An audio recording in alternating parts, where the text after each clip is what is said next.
Admiral Vexorin had conquered 63 worlds in 420 years. Earth would be his 64th. Or so he thought. The stars had never looked so cold. Vaxrin stood at the viewport of his flagship, the Eternal Dominion. Behind him stretched 340 warships. Each vessel gleamed with dark purple hull plating that marked Krillian military might. Weapon ports bristled along their flanks like the quills of some ancient predator. His 6 yellow eyes scanned the tactical display with practiced ease.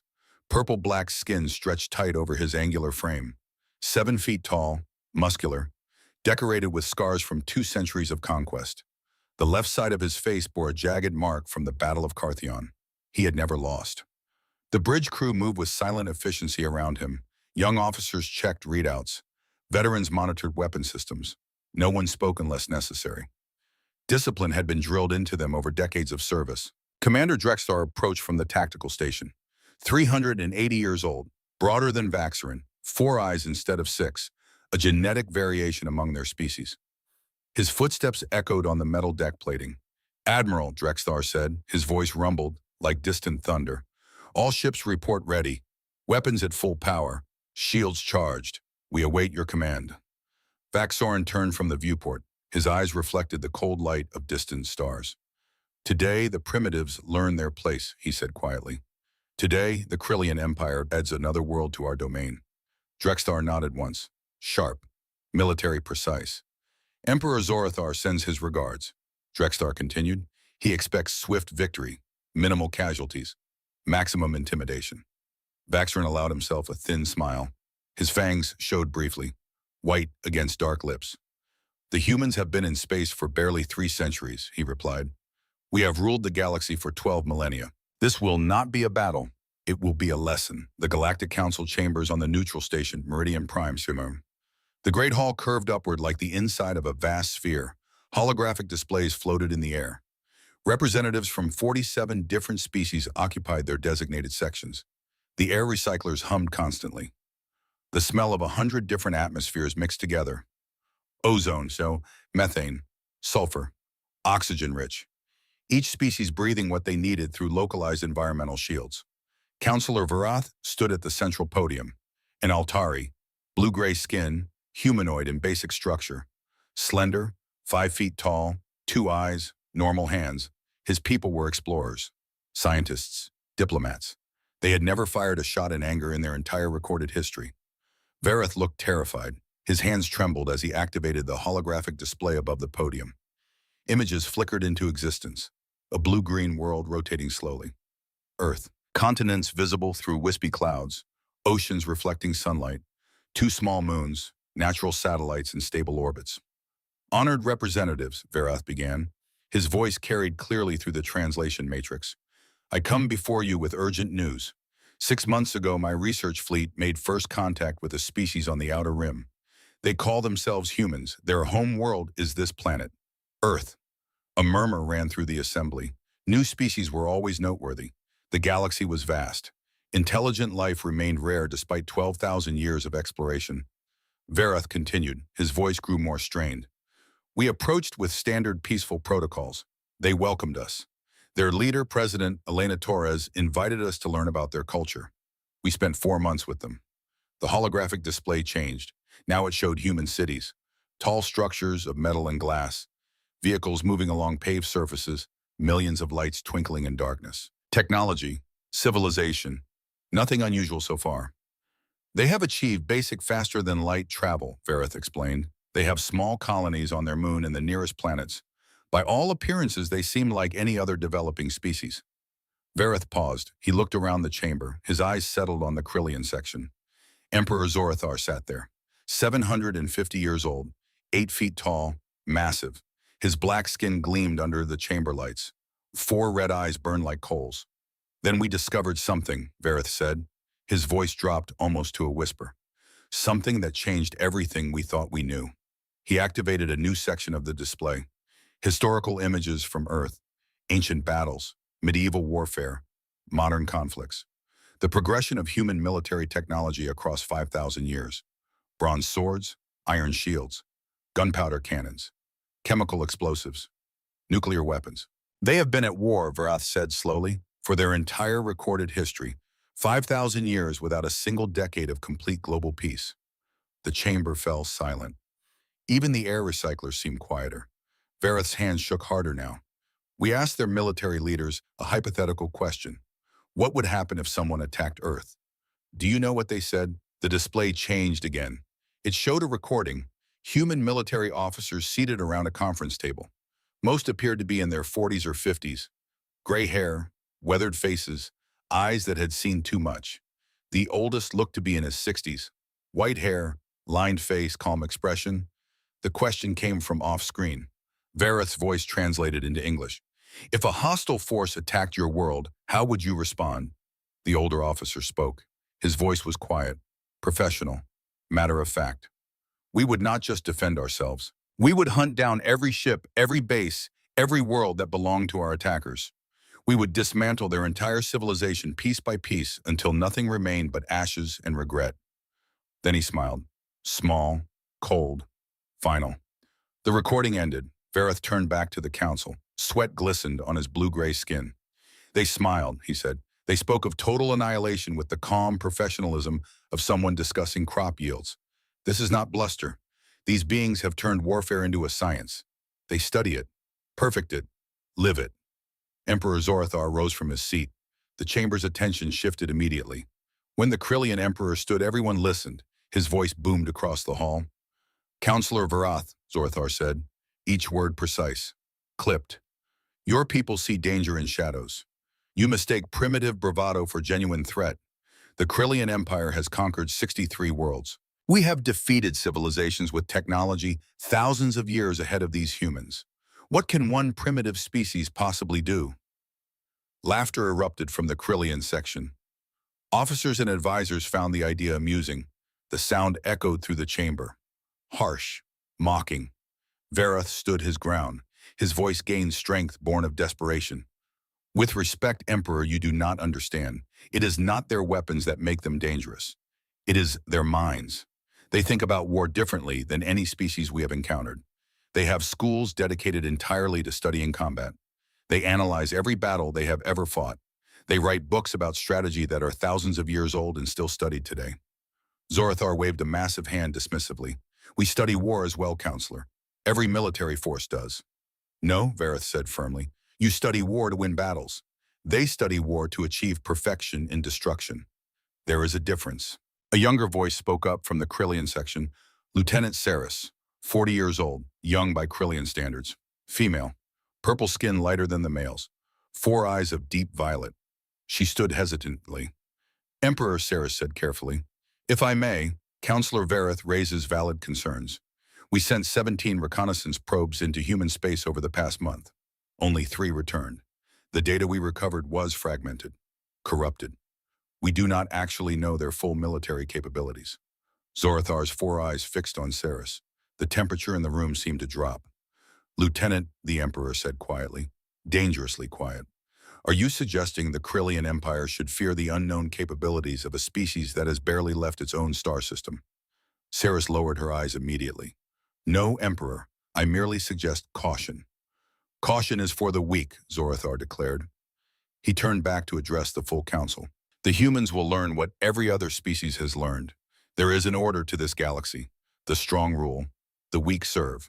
If they cannot accept their place peacefully, they will learn it through conquest. Vareth tried once more. Emperor Zorathar, I beg you to reconsider. Send diplomats. Establish peaceful relations. Do not provoke them to enough. Zorathar cut him off. This council has no authority over Krillian military operations. The humans occupy no protected worlds. They have no treaties or alliances. They are free territory, and the Krillian Empire claims what it wishes. With that, Emperor Zorathar strode from the chamber. His entourage followed. Advisors, generals, officers, all moving with military precision. Their footsteps echoed like drums. Vareth slumped at the podium. Defeated. He had tried. He had warned them, and he had been ignored. In the Krillian section, Lieutenant Saris remained seated. She pulled up the fragmentary data from the 3 probes that had returned. Strange energy signatures, unusual gravitational readings, technology that did not match known patterns. Something was wrong. Something they did not understand, but no one would listen to a junior officer. Not when the Emperor had already decided. the strategic command center deep within the Imperial Palace. The room was carved from black volcanic stone. Red crystalline lights cast sharp shadows. Around a circular table sat the Empire's most powerful military leaders. Emperor Zorathar dominated the space. His massive frame filled the throne-like chair at the table's head. Scars covered his black skin, each one a story, each one a victory. His four red eyes burned with ambition that had never cooled. Admiral Vaxorin stood at attention beside the holographic star map. His six yellow eyes studied the projected route to human space. Commander Drexthar occupied the tactical analysis station. His four eyes scanned troop deployment projections. Numbers, logistics, supply lines, all optimal. Lieutenant Saris sat at the intelligence station, the youngest in the room. Her violet eyes kept returning to the corrupted data streams. Something bothered her, something she could not quite identify. High Counselor Karathos stood in the shadows at the back of the room, 920 years old, the oldest living Krillian. His skin had faded from black to ash gray. His four eyes had grown dim with age, but his mind remained sharp. He had advised 5 emperors, seen empires rise and fall. "Report," Zorathar commanded. His voice filled the chamber like thunder. Vaxorin activated the tactical display. The hologram expanded. The Sol system appeared in miniature above the table. Earth, Mars, the asteroid belt, gas giants beyond, all rendered in precise detail from long-range scans. "The human home system sits isolated on the outer rim," Vaxorin explained. His voice carried professional confidence. "Intelligence shows minimal military infrastructure. A few orbital platforms around Earth itself, small research stations on their moon and Mars, mining operations in the asteroid belt. Their largest vessels appear to be cargo transports, not warships." Drexthar pulled up additional data. "Their technology is approximately 200 years behind ours," he added. "They use chemical propulsion for most spaceflight. Their weapon systems appear to be projectile-based. No plasma technology, no particle beams. They do not even have proper shield generators." Zorathar leaned forward, his massive hands pressed against the table's edge. "Defenses. Minimal," Vaxorin replied immediately. "A few weapon satellites in Earth orbit, nothing that could threaten a proper invasion fleet. Their military appears to be primarily ground-based, naval forces limited to system defense. Population approximately 8 billion on their homeworld, another 2 million scattered among their colonies. Adequate for labor requirements post-conquest." Zorathar smiled. His fangs gleamed in the red light. "Admiral Vaxorin," the Emperor said, "how long to conquer this system?" Vaxorin did not hesitate. "With a standard conquest fleet, Emperor, 2 weeks, perhaps 3 if they attempt guerrilla tactics among the asteroids. But they have nowhere to run, no allies to summon. And what size fleet would you require? 340 ships would be more than sufficient. Capital ships for orbital bombardment, cruisers for fleet actions, destroyers for patrol, troop transports for ground occupation.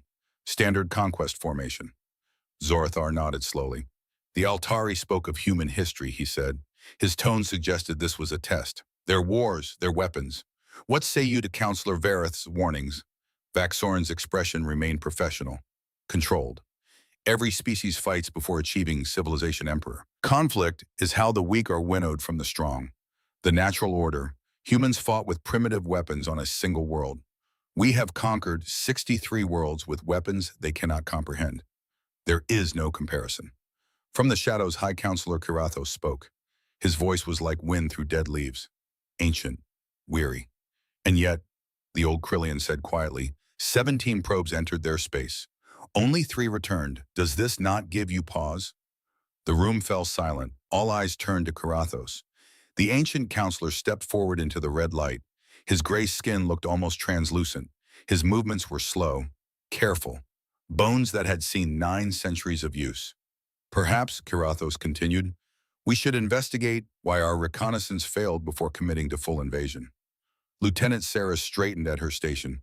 Finally, someone else saw the problem, but Zorathar's eyes narrowed. "High Counselor," the Emperor said. His tone carried warning. "Are you suggesting the Krillian Empire should fear the loss of a few drones?" Karathos met Zorathar's gaze without flinching. 920 years had taught him how to stand before emperors. "I suggest that arrogance has destroyed more empires than any enemy ever could," the Ancient One replied. "Caution is not weakness. It is wisdom." Zorathar's hands clenched into fists. The black skin stretched tight over massive knuckles. The Krillian Empire was built on strength, not caution, he growled. We do not cower before unknowns. We crush them. He turned back to Vaxorin. Assemble the fleet. 340 ships. You will depart in 3 days. Target the human colony designated Titan Station. Make an example. Show them what happens when primitives occupy territory the Empire desires. Vaxorin saluted, fist to chest, sharp, precise. It shall be done, Emperor. As the War Council dispersed, Lieutenant Saris remained at her station. She pulled up the fragmentary data one more time. The corrupted files, the strange readings. 14 probes had simply vanished. No debris, no signals, just gone. 3 had returned damaged. Their databanks scrambled as if subjected to electromagnetic pulses far beyond anything humans should possess. She wanted to say something, to voice her concerns, but Vaxorin was already leaving. Drextar was already planning troop deployments. The decision had been made. High Counselor Karathos paused beside her station. He placed one ancient hand on her shoulder. You see it too, he said softly. Not a question, a statement. Saris nodded, unable to speak past the tightness in her throat. I have lived 920 years, Karathos continued, his voice barely above a whisper. I have seen empires rise and fall. I have watched arrogance destroy civilizations that thought themselves invincible. And I have learned one truth above all others. He leaned closer, his dim eyes fixed on hers. The most dangerous enemies are not the ones who appear strong. They are the ones who appear weak until it is too late to matter. Then he was gone, moving slowly toward the exit, leaving Saris alone with the corrupted data and the growing certainty that they were making a terrible mistake. The Krillian war fleet assembled in high orbit above their homeworld. 340 vessels, the largest military force the Empire had deployed in 5 years. Massive capital ships 2 kilometers long, cruisers bristling with plasma cannons, destroyers built for speed and firepower, troop transports carrying 50,000 soldiers, supply ships, medical vessels, communication relays, everything needed for total conquest. Admiral Vaxorin stood on the bridge of the Eternal Dominion, his flagship, the pride of the Krillian Navy, 3 kilometers of armored hull, weapons powerful enough to crack planetary crusts, shields that could withstand sustained bombardment from an entire fleet. Behind him, the bridge crew worked in disciplined silence. 200 officers and enlisted personnel. Every station manned, every system at peak efficiency. These were veterans, soldiers who had seen combat across a dozen worlds. They knew their jobs. They did not need supervision. Commander Drextar approached from the tactical station. All ships report ready, Admiral. The Emperor sends his final orders. Destroy the human colony. Take prisoners for interrogation. Make it clear that resistance is futile. Vaxorin nodded once. His 6 yellow eyes reflected the view screen's glow. Helm, he called. Set course for the Sol system. Maximum hyperspace velocity. All ships to follow in formation Delta. Course laid in Admiral, the helmsman responded. Young, competent, 3 eyes instead of the usual 4. Genetic variation. Ready on your command. Vaxorin looked out at his fleet. 340 ships. The culmination of millennia of military evolution. Nothing could stand against this force. Nothing in the known galaxy. Engage, he ordered. Space twisted. Reality bent. The Krillian fleet vanished in flashes of blue-white light. They jumped to hyperspace. Destination, the Sol system. Estimated travel time 4 days. Behind them on the planet's surface, High Counselor Karathos stood at his window overlooking the capital city. He watched the last flickers of hyperspace energy fade. His ancient eyes were sad. May the ancestors forgive us, he whispered to the empty room. We go to war with an enemy we do not understand.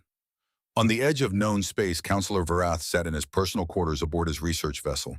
He had immediately departed the Galactic Council session, racing to warn the humans, to give them time to evacuate, to prepare. But Krillian jamming technology blocked all long-range communications to the Sol system. He could not get a message through. The humans would face the invasion with no warning, no time to flee. Varath prayed to gods he did not believe in, prayed that he was wrong, that the humans were just another developing species, that the Krillian Empire would achieve another easy victory. But he remembered the smile on the human general's face, the cold professional certainty in those weathered eyes, the calm matter-of-fact tone describing total annihilation. We will reduce their empire to ashes and regret. Not a threat, a promise. The Krillian fleet traveled through hyperspace, crossing hundreds of light years in subjective hours. The journey was uneventful. Routine. Officers rotated through shifts. Soldiers drilled for ground combat.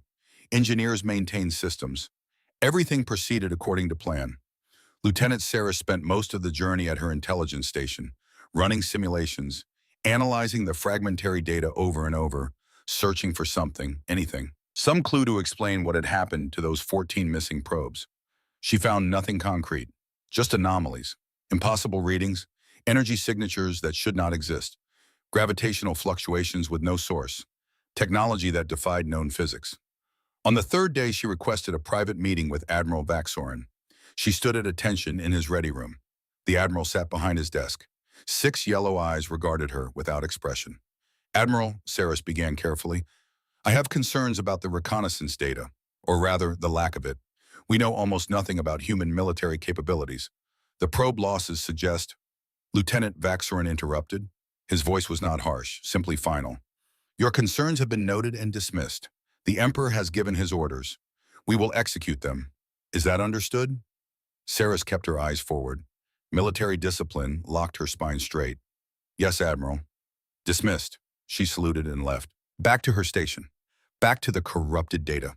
Back to the growing certainty that they were sailing into a trap they could not see. The fleet dropped out of hyperspace at the edge of the Sol system.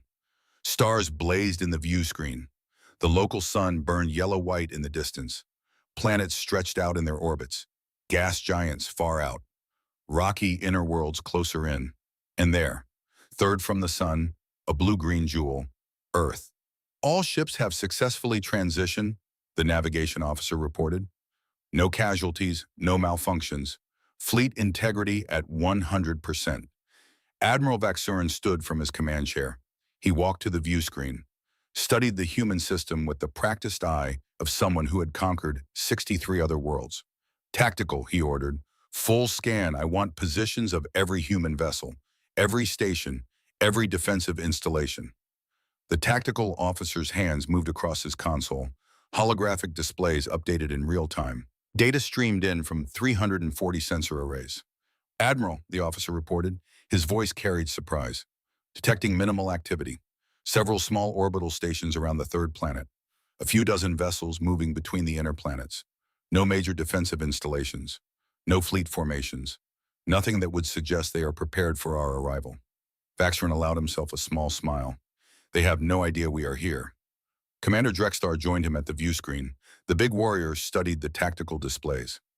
Their largest concentration is at coordinates designated Titan Station, Drextar said. A mining colony in the asteroid belt.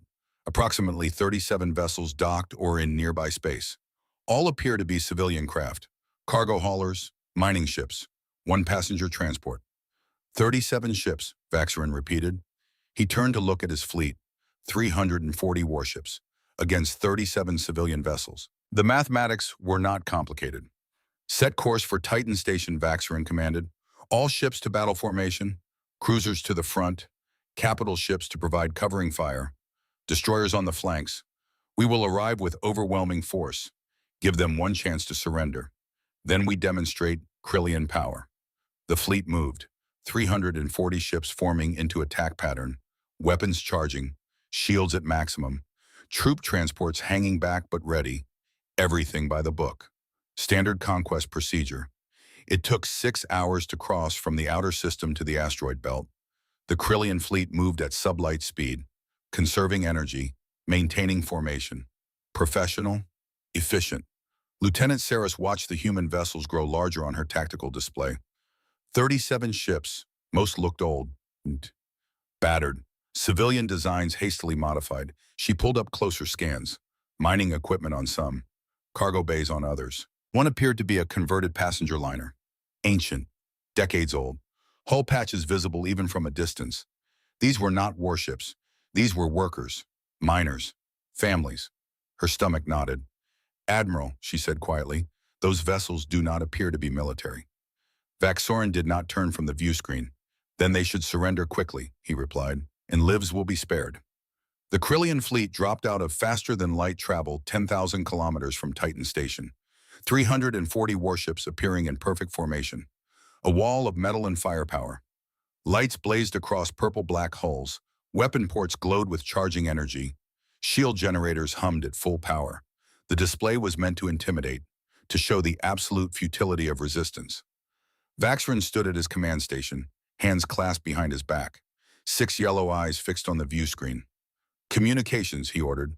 Open a channel to the human vessels. All frequencies. I want everyone to hear this. Channel open, Admiral.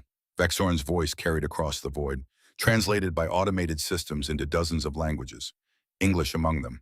Human vessels. This is Admiral Vaxorin of the Krillian Empire. You are trespassing in territory now claimed by Imperial decree. You will power down your vessels immediately. You will prepare to be boarded.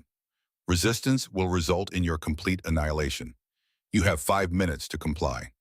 The message echoed across open space, bouncing off asteroids, reaching every human ship in the vicinity.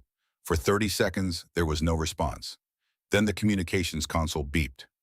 A return transmission. Audio only. Put it through, Vaxorin orders. A voice came through the speakers, male, human, calm.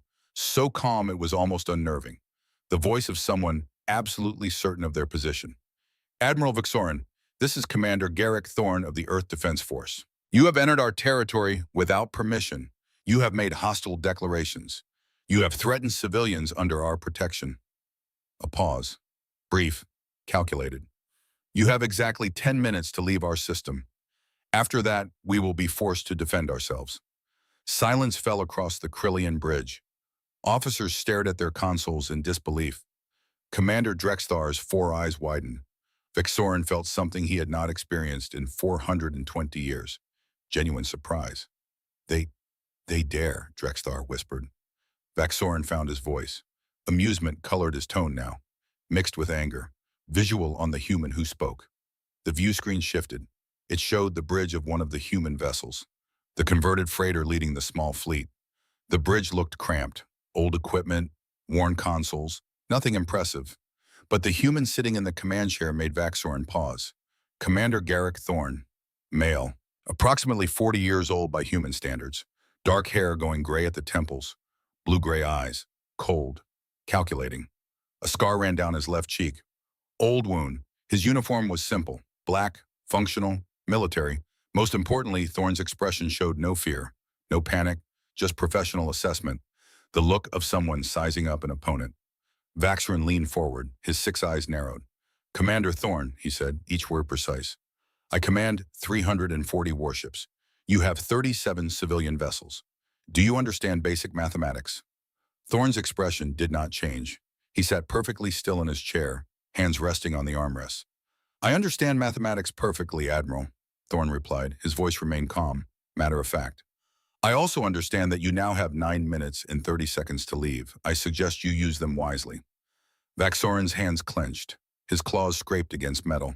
You dare threaten the Krillian Empire? Not a threat, Thorne said. His cold eyes stared directly into the camera. A fact. You have 9 minutes. Then he reached forward and cut the communication. The view screen returned to external view. The 37 human vessels hung in space, not fleeing, not scattering, just waiting. Commander Drexthar stepped closer to Vaxorin. He kept his voice low, concerned. Admiral, something is wrong. No primitive species would... Enough, Vaxorin snapped. Humiliation burned in his chest. 4 centuries. Never had anyone spoken to him with such dismissal. Tactical. Lock weapons on the human flagship. One shot from our main plasma cannon. Show them the futility of their position. The tactical officer's hands moved across his console. Main plasma cannon charged and locked, Admiral. Target human flagship. Ready to fire on your command. Vaxorin took a breath. He would vaporize their leader's ship. The others would surrender immediately. This would be over in seconds. Fire. Pure energy lanced across 10,000 kilometers of space.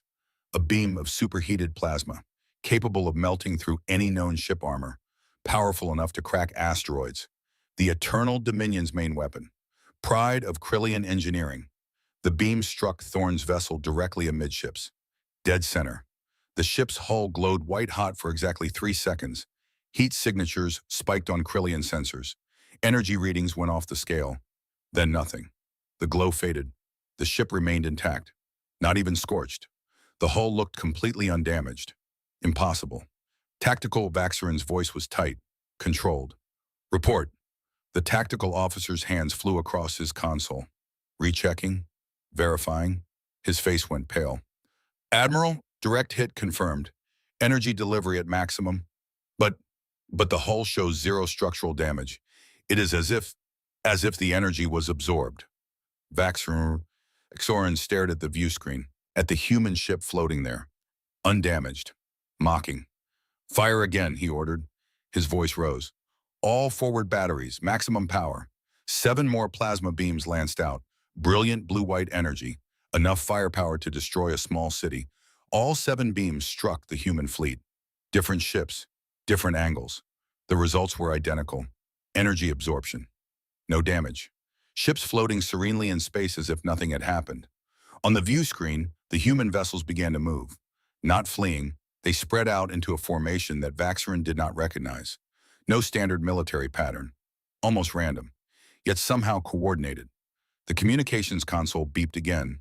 Vaxeron gestured sharply. The tactical officer opened the channel. Thorne's face appeared on the view screen. Still calm. Admiral, Thorne said quietly, you now have 7 minutes. I strongly suggest you use them to leave. You will not get another warning. Vaxeron's control snapped. 4 centuries of military discipline, of professional calm, gone in an instant. All ships, he roared. Weapons free. Destroy them all. 340 warships opened fire simultaneously. Plasma cannons, particle beams, missile batteries, energy torpedoes, kinetic accelerators. Every weapon system in the Krillian arsenal unleashed at once.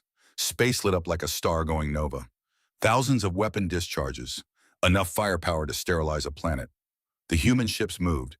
They did not just evade, they danced, weaving between energy beams with impossible precision, as if they knew exactly where each shot would go before it was fired, moving in patterns that should not work, that defied tactical sense.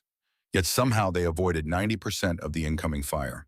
The 10% that hit them simply vanished into the hulls, absorbed, dissipated, no damage at all. Then the humans fired back. It was not energy weapons, not plasma, not particles. Simple chunks of metal, cylinders of refined tungsten carbide, ancient technology, the kind of projectiles civilizations used before they discovered energy weapons. But these projectiles move fast, impossibly fast, 0.09 times the speed of light, 9% of light speed, relativistic velocities. The first projectile crossed 10,000 kilometers in 1/10 of a second. It struck the destroyer relentless. The slug punched through the ship's shields as if they did not exist, passed through the armor like it was paper, exited the other side. The destroyer's reactor went critical. The ship exploded. 1,200 crew. Gone. Then 11 more projectiles arrived. 12 Krillian destroyers. 12 simple metal slugs. 12 direct hits. 3 seconds. Exactly 3 seconds from launch to impact. 12 destroyers ceased to exist. Expanding clouds of superheated gas and debris. 3,240 crew. Dead before they knew they were under attack. The Krillian fleet recoiled. Ships broke formation. Captains screamed orders. Crews scrambled to understand what had just happened. Admiral Vaxeron stood frozen at his command station, his 6 yellow eyes wide, staring at the tactical display where 12 friendly icons had just vanished. How? He whispered. How did they? Lieutenant Saris pulled up impact analysis. Her hands shook as she read the data. Admiral, her voice cracked. Those projectiles, they were moving at 9% light speed. At that velocity, mass becomes irrelevant. They hit with the kinetic energy equivalent of small nuclear weapons. Drexthar turned to stare at her. But that is impossible. Nothing can accelerate mass to those speeds without... They did it. Saris cut him off. She looked up from her console, fear naked on her face. They accelerated simple metal to relativistic velocity. They turned basic physics into a weapon we cannot defend against. On the view screen, the 37 human ships continued their impossible dance, moving in patterns that made no tactical sense yet somehow worked perfectly, as if choreographed by some invisible conductor. Vaxeron found his voice. Years of military training forced calm back into his tone. All ships, concentrated fire, target the human flagship. Every weapon, overwhelming force. Now, 328 remaining warships pivoted. locked weapons, hundreds of plasma cannons, thousands of missile tubes, all aimed at Thorne's converted Freywitter. The firestorm that erupted would have vaporized a moon. Energy and explosives sufficient to crack continental plates, all focused on one small vessel. Space itself seemed to burn. When the light faded, Thorne's ship floated exactly where it had been, undamaged, not even scratched. And then something appeared in the space between the two fleets. Small, spherical, perhaps a meter in diameter. It looked like liquid mercury rotating slowly. Beautiful. Hypnotic. "What is that?" Drextar demanded. "Tactical, identify." The tactical officer's hands moved frantically across his console. "Unknown commander, sensors show massive gravitational distortion. Energy readings they do not make sense. It is as if space itself is..."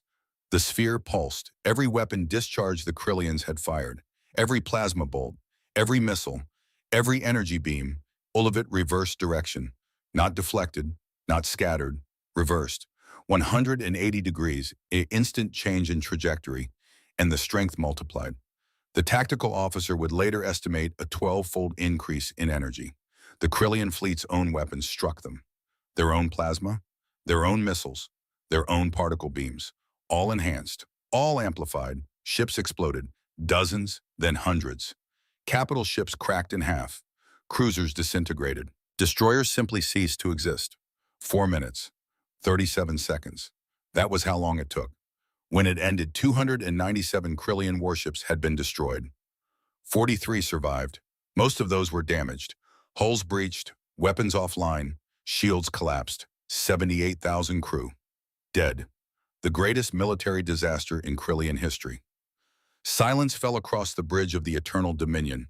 The flagship had survived. Barely. Hull breaches on decks 7 through 12. Life support failing in multiple sections. Weapons systems offline. Shields at 11%. Admiral Vaxorin stood at his command station, staring at the tactical display, at the icons representing 43 remaining ships, at the clouds of debris that had been 297 warships, at the 37 human vessels, still undamaged, still holding formation. His mind broke, quietly, completely. The light behind his 6 yellow eyes simply went out. His body remained standing, but Admiral Vaxorin was gone, retreated into some dark place where the horrors could not reach. Commander Drextar saw it happen, saw the moment when 4 centuries of certainty shattered like glass. The communications console beeped, quiet, almost apologetic. Drextar stepped forward, took command without announcement, without ceremony, because someone had to. Thorne's face appeared on the view screen, still calm, not triumphant, not mocking, just matter of fact. "Admiral Vaxorin," Thorne said quietly. Then he paused, seeing the empty eyes, understanding. "Commander Drextar, this did not have to happen. We gave you 10 minutes. You chose to attack. That was your decision. Your mistake. Your consequence." His cold blue-gray eyes held no mercy, but also no cruelty, just truth. "Go home, Commander. Tell your Emperor what happens when someone ignores our warnings. Tell him we will reduce their empire to ashes and regret. Tell him we meant every word." Another pause, briefer. "Tell him this was mercy. Tell him if he wants our Earth, he will have to come and take it himself. We will be waiting." The transmission ended. The view screen returned to external view. The 37 human vessels turned slowly, moving back toward Titan Station, resuming their previous positions, as if nothing had happened. Drextar stood on the bridge of a broken flagship, surrounded by the ghosts of 78,000 dead. He had one duty left, one mission remaining: survive, return home, warn the Empire. "Navigation," Drextar said.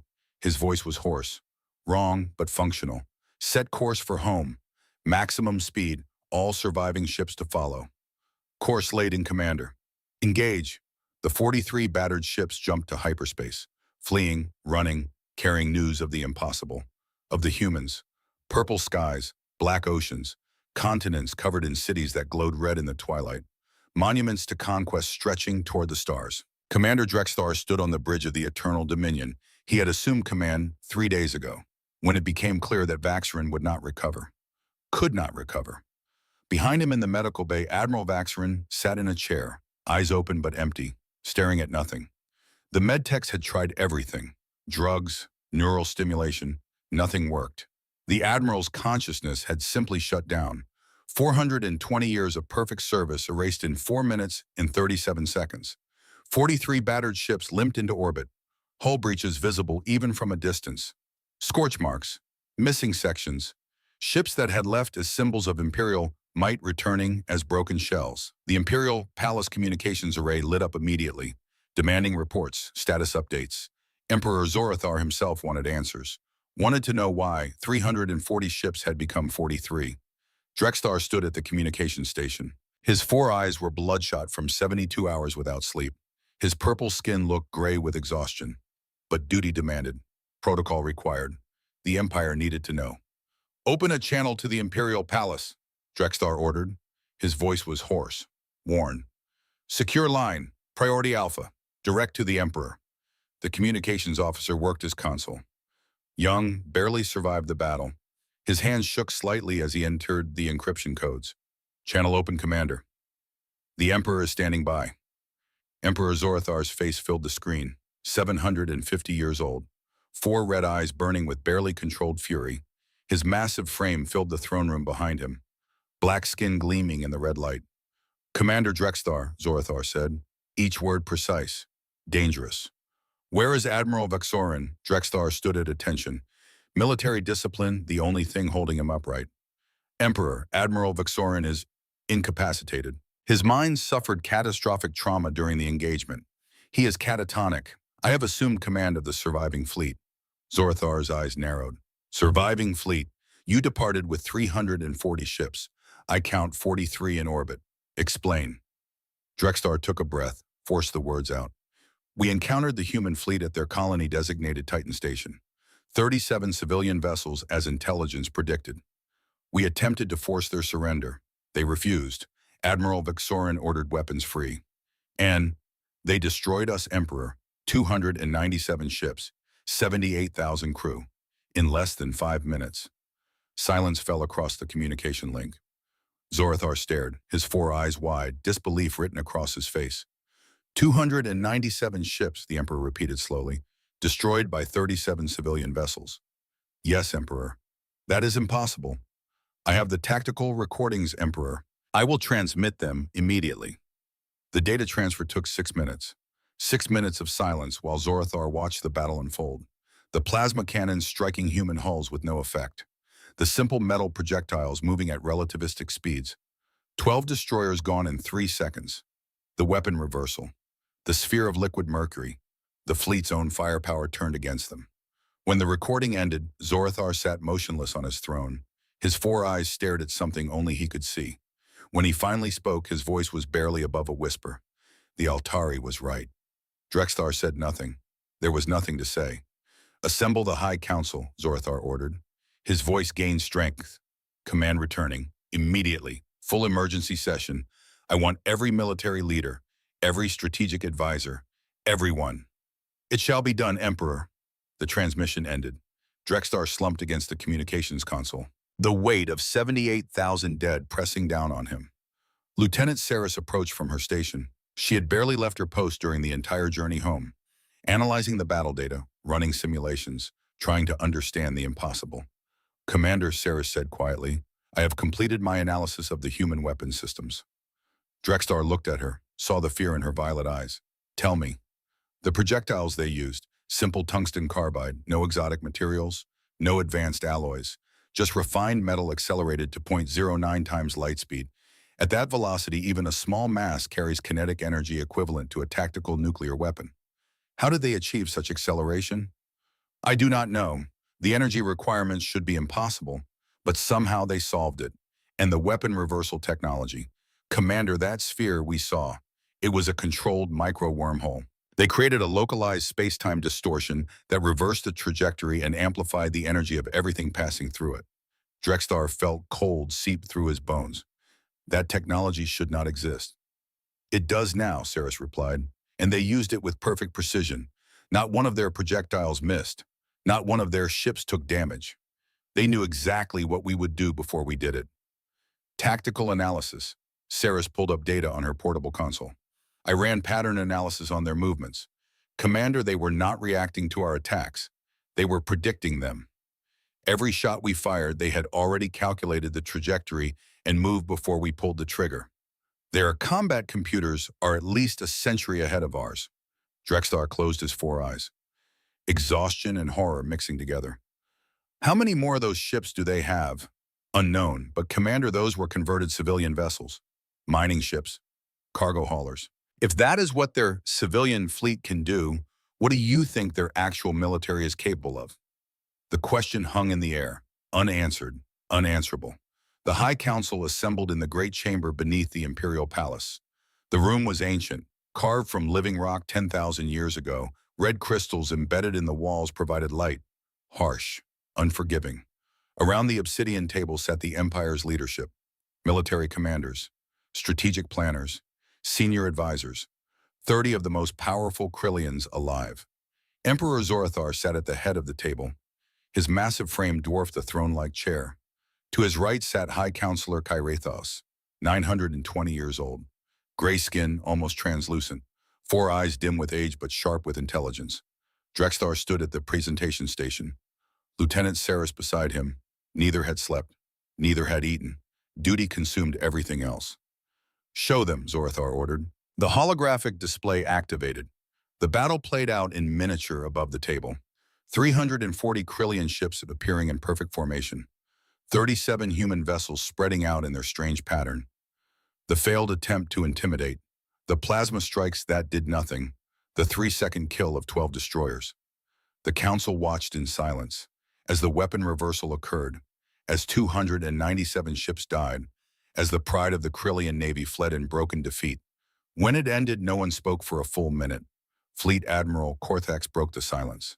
500 years old, veteran of 100 campaigns. His voice shook slightly.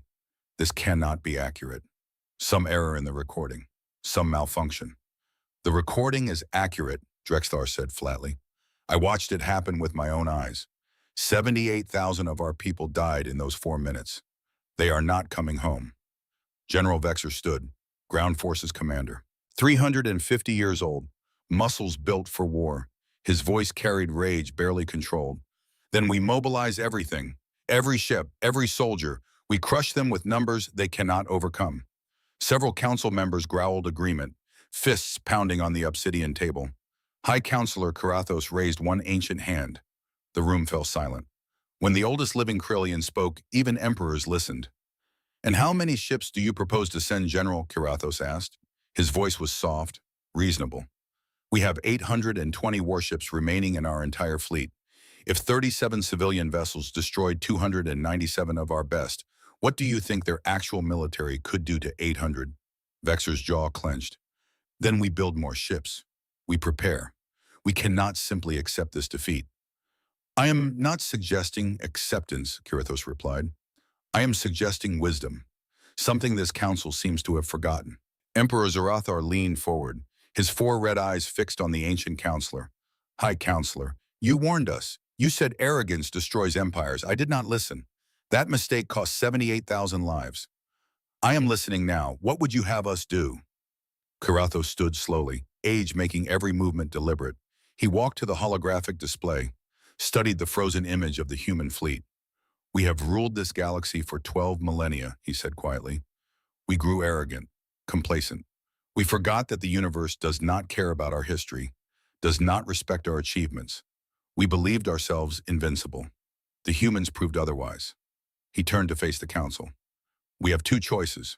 We can accept reality and adapt, or we can cling to pride and face extinction. Those are the only options. You suggest surrender. Vexer spat the word like poison. I suggest survival, Karathos corrected. There is a difference. Zorathar raised his hand, commanding silence.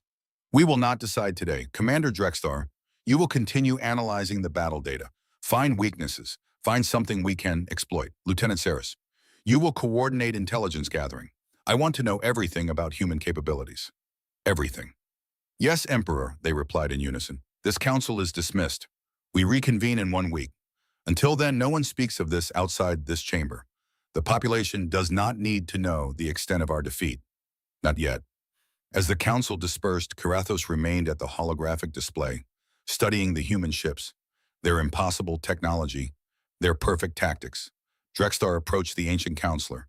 High Counselor, Drextar said quietly, do you truly believe we can find a weakness?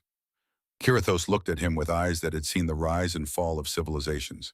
Commander, I have lived 920 years. I have seen empires that believed themselves eternal crumble to dust. I have watched the strong fall and the weak endure. I have learned one lesson above all others. What lesson? The most dangerous thing in the universe is not strength.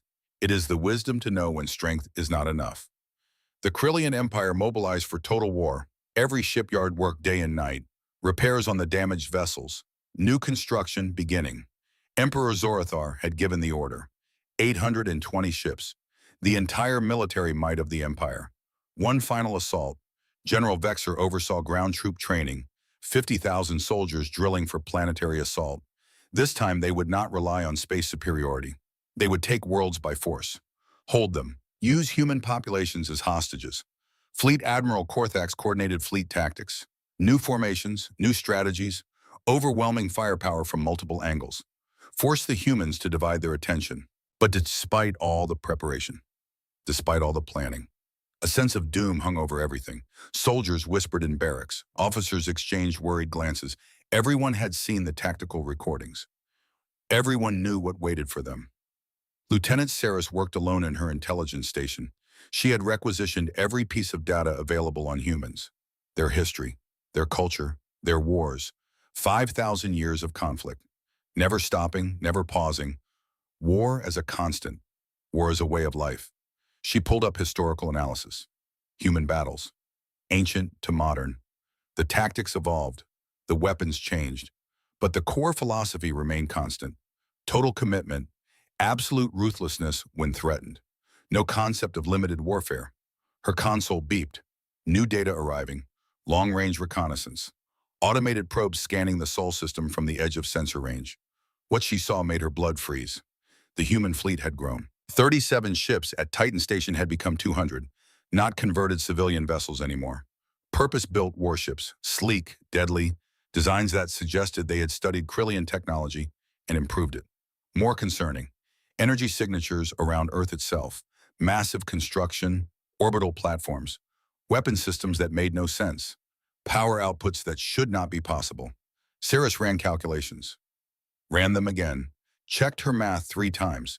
The humans were building a defensive grid around their homeworld, one that could theoretically destroy an entire invasion fleet in minutes. She transmitted her findings directly to Emperor Zorathar. Marked Priority Alpha. Recommended immediate strategic review. The reply came back within an hour. 2 words. Too late. The fleet would depart in 3 days. Ready or not, prepared or not, 820 ships against whatever the humans had waiting. Saris sat in her quarters that night, unable to sleep, unable to stop thinking. They were sailing into annihilation. Everyone knew it, but pride demanded, honor required. The Empire could not show weakness. In a secure facility deep beneath the Rocky Mountains, Commander Garrick Thorne stood in the Strategic Operations Center. He had returned from Titan Station 2 weeks ago, leaving command to his second. Mitchell could handle things there. The real decisions needed to be made here. The operations center was massive. 3 stories tall, walls covered in displays, hundreds of officers and analysts working in coordinated silence. Data streaming in from across the solar system. Sensor arrays, spy satellites, deep space monitoring stations. Admiral Kyle Morrison stood at the Central Command Station. 58 years old, white hair cropped military short, weathered face lined with 3 decades of hard decisions, gray eyes that missed nothing. He wore a simple black uniform. No decorations, no medals, just rank insignia on the collar. Morrison had commanded Earth's defense forces for 15 years. He had overseen the preparation, the planning, the building, everything that had led to this moment. Thorne approached the command station, saluted sharply. Morrison returned the gesture. Commander Thorne, Morrison said. His voice was gravelly, worn from years of issuing orders. Status report from Titan Station. 200 warships deployed, Admiral. Goal fully armed, all crews trained. The Krillians will not find us unprepared this time. Morrison nodded, turned back to the main display. It showed the entire solar system. Red icons marking Krillian probe positions. Blue icons showing human forces. Green indicating defensive installations. Intelligence suggests they are coming with everything they have, Morrison said. 820 ships. Their entire fleet. Can we stop them? Morrison's expression did not change. That depends on how smart they are. If they attack conventionally, yes. Easily. If they do something unexpected, he paused. We will adapt. A younger woman approached. 30s, brilliant eyes, dark hair pulled back in a functional ponytail. Dr. Raina Thorne, Garrick's younger sister, chief weapons engineer for the Earth Defense Force. Admiral, Raina said. No salute. Scientists did not bother with military formality. We finished analyzing the wreckage from the Krillian ships. Salvage teams recovered enough intact technology to reverse engineer their shield systems. Morrison turned to face her fully, interest clear in his expression. And their shields operate on a single frequency, very powerful on that frequency, but completely vulnerable to multi-band attacks. We have already upgraded our defensive grid to exploit this weakness. How long did the reverse engineering take? 3 weeks from initial salvage to full implementation. Morrison allowed himself a small smile, grim satisfaction. 3 weeks. They spent centuries developing that technology. We understood it and improved it in 3 weeks. Raina shrugged. They built for power. We built for adaptability. Different philosophies. Ours is better. She pulled up schematics on the command station display. Technical diagrams of Krillian shields, then human modifications. The differences subtle but significant. The Krillians never anticipated multi-frequency attacks because no one in this galaxy uses them, Raina continued. They are fighting the last war, the last 1,000 wars, all against opponents who think like them. We do not think like them. Garrick stepped closer to examine the schematics. What about their FTL drives? Raina's eyes lit up, the excitement of discovery. Even better, their hyperspace technology is elegant but limited. We captured 7 ships relatively intact, pulled the drives out, studied them, found the theoretical limits. And we broke through those limits. Our new drives are 40% faster, more efficient, more reliable. We can jump to any point in the solar system in minutes. They take hours. Morrison leaned back against the command station, arms crossed, thinking. So we have superior shields, superior speed. What about weapons? The railguns perform perfectly at Titan Station, Garrick said. Simple, reliable, effective. But we have something new, something the Krillians have never seen. He pulled up classified files, weapon schematics, test data, results that made even Morrison raise his eyebrows. AI-guided minefield, Garrick explained. We have seeded the approach vectors to Earth with thousands of microsatellites, each one equipped with electromagnetic pulse generators, networked together, controlled by quantum computing arrays. How effective? Simulations suggest 70 to 80% of an invasion fleet would lose sensors and communications before they even engaged our main forces. Blind, deaf, helpless.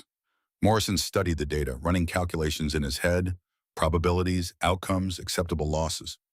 When do the Krillians arrive? Long-range sensors detect hyperspace signatures.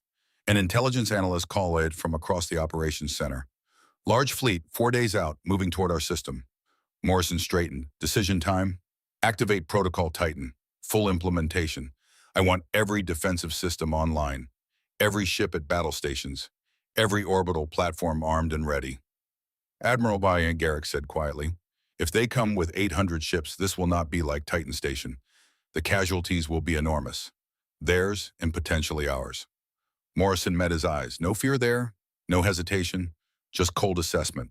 Then we make sure the casualties are theirs. We tried peace. We gave them a chance to walk away. They chose war. Now they face the consequences. He turned to address the entire operations center. His voice carried to every station, every officer, every analyst. In 4 days, the Krillian Empire will arrive with everything they have. They come seeking conquest. They come expecting victims who will fold under pressure. They are wrong. We are not victims. We are humanity, and we have been preparing for war since the first human picked up the first rock to defend the first home. Silence filled the massive chamber. Then one officer began to clap. Slow, steady, others joined. Building. Until the entire operations center rang with applause. Morrison waited for it to fade. To your stations. 4 days. We work every hour of those 4 days. We check every system, test every weapon, drill every contingency. When they arrive, we will be ready. He looked at Garrick and Reyna, and may whatever gods exist have mercy on them, because we certainly will not. The Krillian fleet dropped out of hyperspace at the edge of the Sol system. 820 warships, every combat-capable vessel in the Empire. Capital ships 5 kilometers long, cruisers bristling with weapons, destroyers built for speed and firepower, troop transports carrying ground forces, supply vessels, medical ships, everything needed for total conquest. Commander Drexthar stood on the bridge of the Vengeance, the new flagship, the Eternal Dominion still undergoing repairs, Vaxrin still catatonic in the medical bay. Emperor Zarathar had insisted on coming personally, standing now at the observation deck of the Imperial command ship, 750 years old. Refusing to let subordinates handle this battle, Pride demanded he see the humans defeated with his own eyes. Fleet Admiral Korthax coordinated the fleet movements. 500 years of experience guiding 820 ships into perfect formation. This time they would not rush, would not underestimate, would not fail. All ships report ready, the communications officer announced. Weapons charged, shields at maximum, troops prepared for deployment. Drexthar nodded. His 4 eyes studied the tactical display. The Sol system spread out before him. The yellow sun, the inner rocky planets, the asteroid belt, the gas giants beyond, and there, third planet from the sun, blue and green, Earth. Tactical, Drexthar ordered. Full sensor sweep. I want positions of every human vessel, every station, every defensive installation. The tactical officer's hands moved across his console, data streaming in from 820 sensor arrays. Long seconds passed. The officer's expression shifted from concentration to confusion to alarm. Commander, the tactical officer said slowly, I am detecting unusual readings. Specify. 200 warships in formation around Earth. Those match our intelligence estimates. But I am also detecting massive energy signatures throughout the inner system. Thousands of small objects in orbit around Earth and Mars. Power outputs that do not make sense. Gravitational anomalies in the asteroid belt. Commander, this is not matching our reconnaissance data. Drexthar leaned over the console, studied the readings himself. His 4 eyes widened. The humans had not been idle during the past 4 weeks. They had turned the entire inner solar system into a fortress. Weapon platforms disguised as asteroids. Power generators hidden on moons. Defensive grids networked across millions of kilometers. Send this data to the Emperor immediately, Drexthar ordered. On the Imperial command ship. Zarathar studied the tactical analysis. His 4 red eyes burned with fury and grudging respect. They prepared, he said quietly. They knew we would come, and they prepared. High Counselor Kirathos stood beside the Emperor. The ancient Krillian's gray face showed no surprise. Did you expect otherwise, Emperor? They are warriors. Warriors prepare. Zorathar's massive hands clenched into fists. Then we break their preparations. Fleet Admiral Korthax, begin the attack. Full assault, overwhelming force. Show them the true might of the Krillian Empire. Korthax hesitated, just for a moment. Emperor, might I suggest a more measured approach? Probe their defenses. Identify weak points before committing the full fleet. No, Zarathar snapped. We tried caution at Titan Station. It failed. Now we use force. Absolute. Unstoppable. Begin the attack. The 820 ships move forward, entering the inner solar system, weapons armed, shields at maximum. This would be the largest space battle in galactic history. They crossed the orbit of Mars. No resistance. The human colony there appeared abandoned. Empty cities visible on the surface. No defenders. No opposition. Curious, Drexthar muttered. Why abandon Mars? Lieutenant Saris pulled up analysis on her console.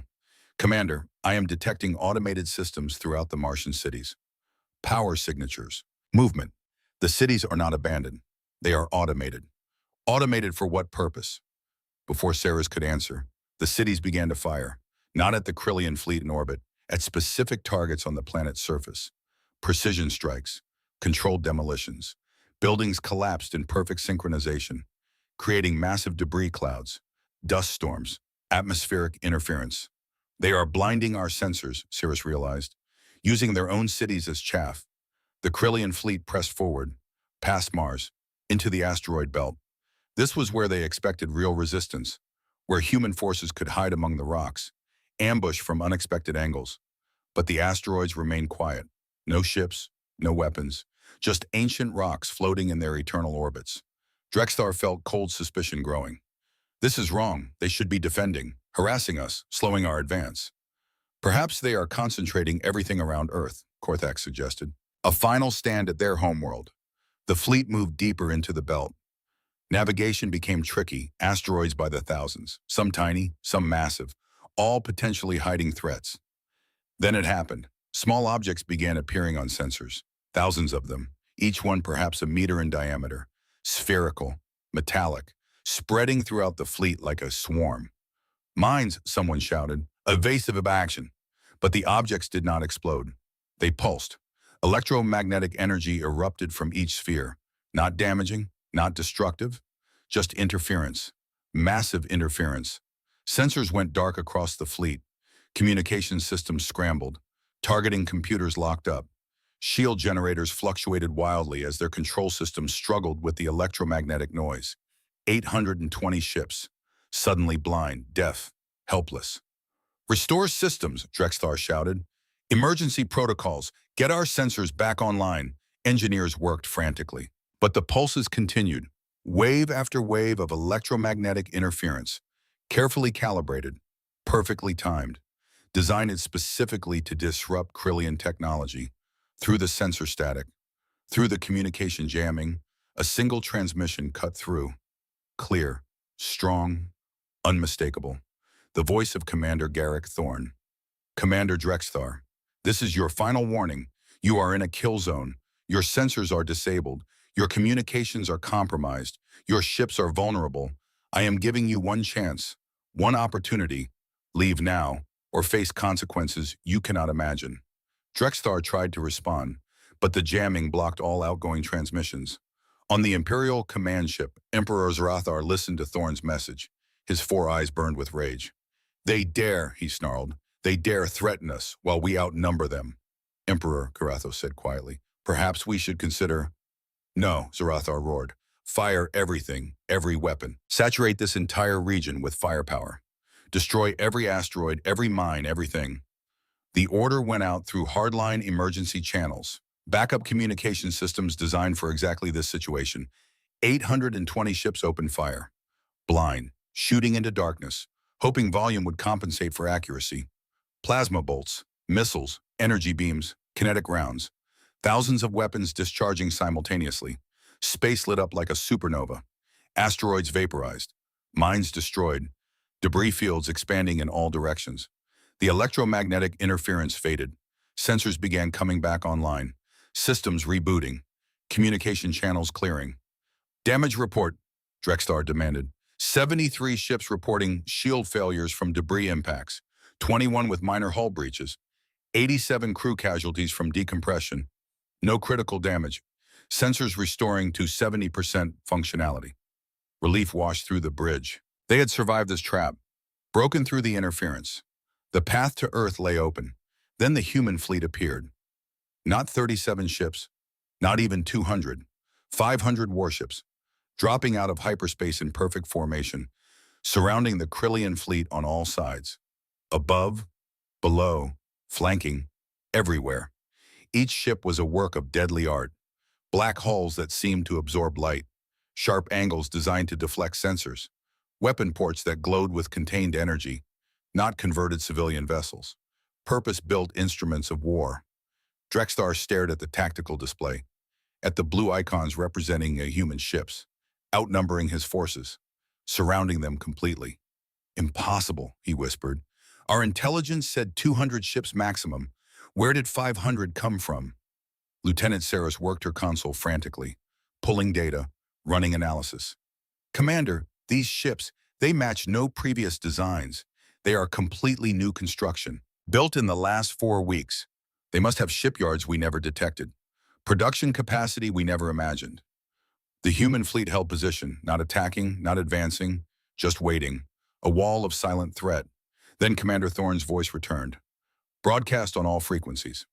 Fleet Commander Drexthar, Emperor Zorathar, you have entered our home system with hostile intent. You have ignored our warnings. You have chosen violence over peace. This is your final opportunity. Withdraw immediately. Leave our space. Never return. or we will show you why you should have listened the first time. A pause. Brief, heavy with implication. You have 60 seconds to decide. On the bridge of the vengeance. Silence fell. Officers looked to Drexthar, waiting for orders, waiting for leadership. Drexthar looked at the tactical display. 820 Krillian ships, 500 human vessels, superior position, superior technology, superior tactics. He opened a secure channel to the Imperial command ship. Emperor, we are surrounded in a tactically inferior position. I recommend immediate withdrawal. Zorathar's response came back immediately. 4 words, filled with 750 years of pride. The Empire does not retreat. Drexthar closed his eyes, just for a moment, knowing what came next. Admiral Korthax, Zorathar's voice came over the command channel. All ships, attack formation Delta. Concentrate fire on the nearest human vessels. Break through their lines. We claim Earth today, or we die trying. The 60 seconds expired. The Krillian fleet charged, and the humans opened fire. It was an execution. 500 human warships did not charge, did not rush forward with weapons blazing. They simply engaged.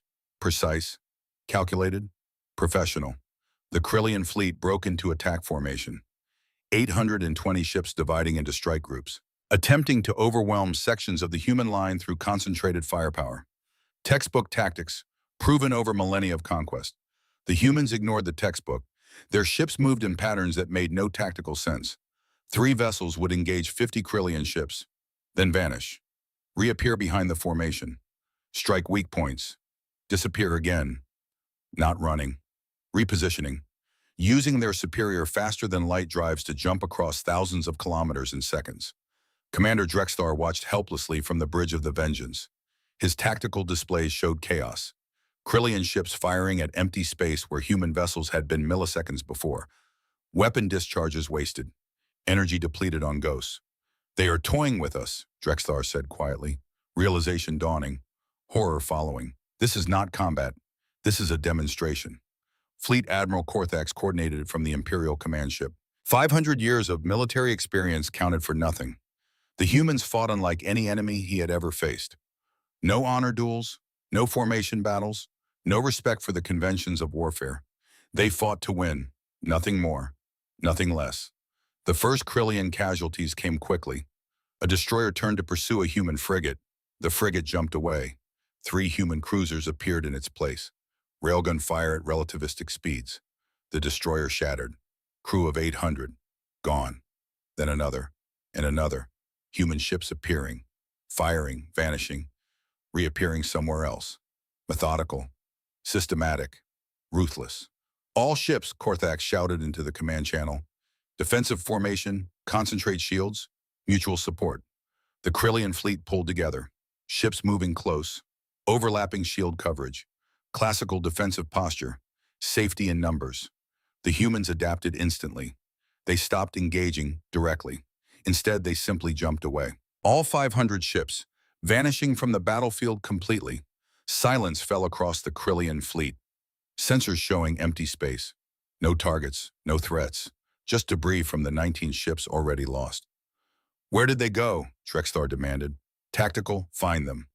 Searching commander. No contacts within sensor range. They could be anywhere in the system. Lieutenant Saris pulled up system-wide scans. Her violet eyes widened with sudden understanding. Commander, they did not retreat. They split up. Multiple groups jumping to different locations. Mars, Europa, the asteroid mining stations. They are attacking our potential fallback positions. 3 human warships appeared in orbit above the automated cities. Not warships exactly, engineering vessels, construction ships. They began deploying something into the Martian atmosphere.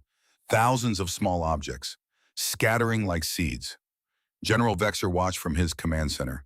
50,000 troops, prepared for ground combat, dug into defensive positions across the planet.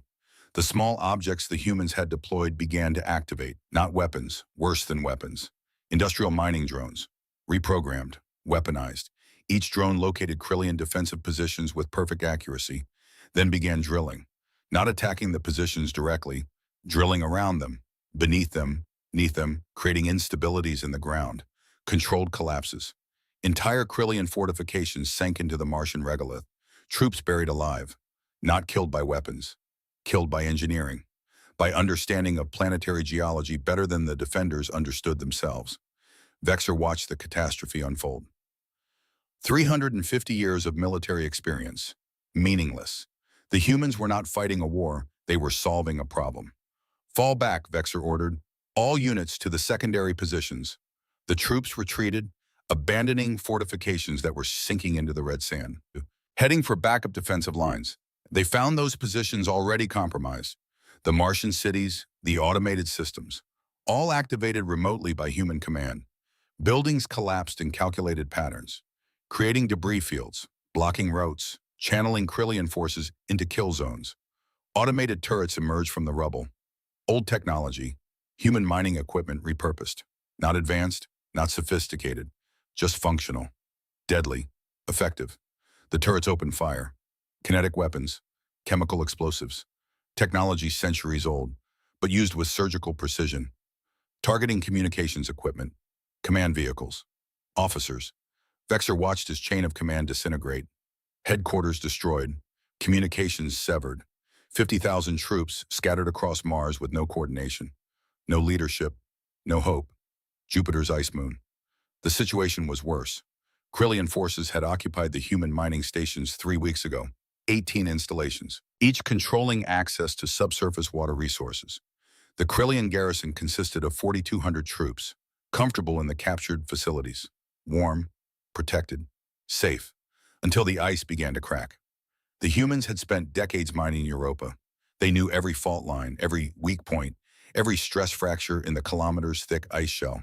They had mapped the moon's internal structure down to the meter, and they had left presence. Seismic charges, placed precisely at critical structural points, dormant, waiting. Now those charges activated, not large explosions, small, calculated, creating vibrations, resonances, chain reactions in the ice. The surface around the Krillian positions began to collapse, not all at once, slowly, methodically, giving the garrison time to panic, time to scramble, time to understand exactly what was happening. Lieutenant Corvus commanded the Europa garrison, 140 years old, experienced officer. He watched the ice fracture spreading across the surface, moving toward his position with geological inevitability. "Evacuate," Corvus screamed. "All personnel to the transport ship's emergency departure." The troops fled, running across unstable ice. Desperate, terrified, most made it to the transports. Most. 427 soldiers did not. The ice gave way beneath them. They fell into the freezing ocean below. Pressurized suits keeping them alive for a few minutes, long enough to understand they were drowning in an alien sea, long enough to regret. The transport ships lifted off, escaping into Europa's thin atmosphere, carrying 3,700 survivors, traumatized, defeated, broken. The Krillian occupying forces discovered an even crueler truth. They had captured 18 mining stations 2 weeks earlier. Each station controlled automated mining equipment, mass drivers, ore processors, industrial machinery designed to extract resources from asteroids. The Krillian troops had secured the facilities, posted guards, established defensive perimeters, standard occupation procedures. They had not understood what they were occupying. The mining equipment activated remotely, mass drivers designed to launch ore containers toward collection points. Simple technology, magnetic acceleration, nothing sophisticated. But the humans had reprogrammed the targeting systems. The mass drivers no longer launched ore. They launched asteroids, chunks of rock masses ranging from 10 kilograms to 10 tons, accelerated to incredible velocities, aimed at Krillian ships in the belt. Commander Thexus watched in horror as his own captured mining station began bombarding his fleet, a steady stream of rock projectiles, each one carrying kinetic energy equivalent to tactical weapons. Unstoppable, unavoidable, relentless. "Destroy the stations," Thexus ordered. "All ships fire on the mining facilities." The Krillian vessels opened fire, plasma bolts striking the asteroid stations, vaporizing structures, melting equipment, but there were 18 stations, and destroying them took time measured in minutes, minutes during which the mass drivers continued firing, continued launching asteroids at the Krillian fleet. 7 ships destroyed before the bombardment ended, crews totaling 5,600, dead because they had occupied positions they did not understand. The human fleet reappeared, all 500 ships arriving simultaneously from different locations, surrounding the Krillian fleet once again. But now the psychological damage was complete. Every Krillian officer knew what was happening on Mars, Europa, the asteroids, news traveling through the fleet like poison. Morale crumbling, confidence evaporating. Commander Garrick Thorne broadcast on all channels. Fleet Commander Drexthar, you have now experienced what happens when you occupy human territory without permission. Mars, Europa. The asteroid belt, 6,100 of your soldiers dead, not killed in honorable combat, killed by engineering, by preparation, by our understanding of the battlefield better than you ever could. A pause, let the words sink in, let the implications settle. You still have 734 ships. We have 500. Numerically, you maintain advantage. But numbers mean nothing when you are fighting blind. When every position you take becomes a trap. When every world you occupy turns against you. Another pause. Longer, heavier. I am giving you one final chance. Withdraw from our system. Leave now. Never return. Or we will continue this lesson until your entire fleet is debris.